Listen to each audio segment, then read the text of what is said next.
A basketball player has a 75% free throw success rate. If she attempts 10 free throws, what is the probability she makes at least 8? In this quiz, we'll test your understanding of the binomial distribution, from the key characteristics of a binomial experiment to calculating cumulative probabilities.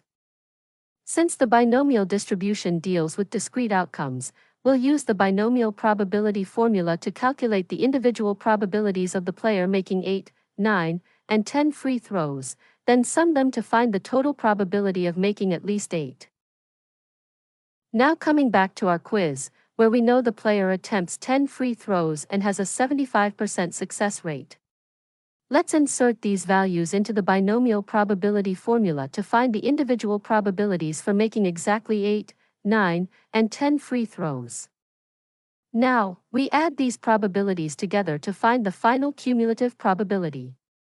The calculated probability of the player making at least 8 free throws is approximately 0.5256 or 52.56%. Therefore, the correct option is C.